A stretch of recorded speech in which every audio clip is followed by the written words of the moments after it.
The other things that you can stick down in there are lots of different types of enrichment. You can do chicken feet. You can do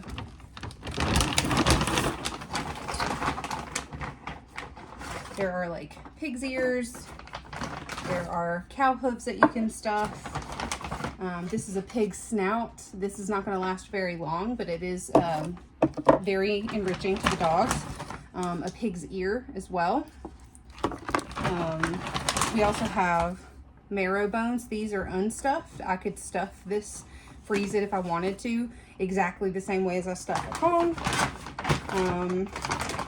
And then there are collagen rolls that I can also use to stick down in there.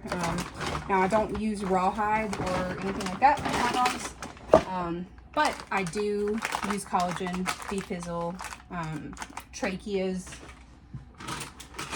esophagus, things like that. These are great to stuff for your dog's like dinner. They can ingest the whole thing.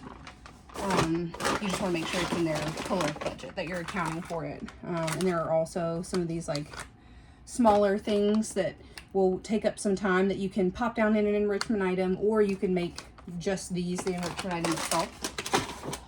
And then there's also some different flavors you can add. Like, let's say we build this whole thing and then we just do some dollops of tuna or something like that.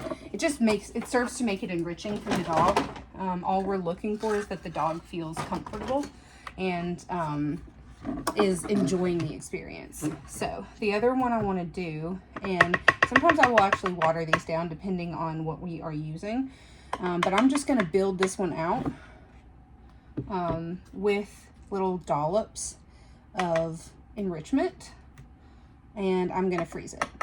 So I'm going to fill it in little places, and then I'm going to layer over top of it another flavor, just that way my dog doesn't know exactly what flavor they're getting each time. And then the next ones I might mix something completely up and have just one consistent mixture with all of the parts of it.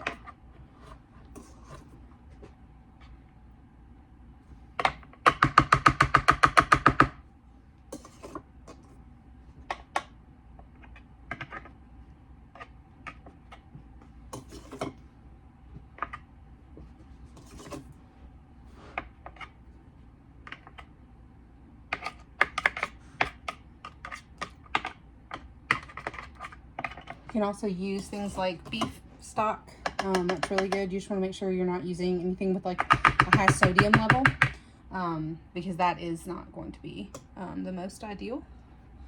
I'm going to add a little bit more, and then I'm going to top with just one more flavor. And I'm not going to do that, you know, everywhere. I'm just going to kind of fill it in here and there, and then I'm done.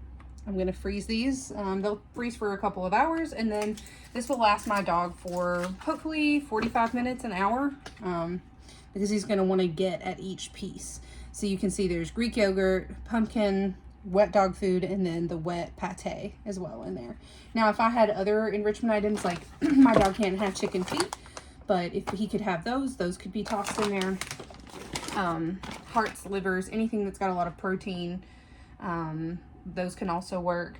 And then the last type of enrichment item that I wanted to talk about briefly today are like self-contained. So basically you could make up a mixture. This is just a silicone mold from the grocery store. It has a top so that there's breathability, but I just freeze a ball and I can give it to my dog on a towel. Very easy, very low mess. He eats it before it melts. So I make it pretty meaty. But otherwise, yeah, there are lots of different types of enrichment. Just play around, see what your dog likes. This is the just tip of the iceberg as far as like what is available to dogs on the market right now, which is awesome. If you have any questions, please let me know.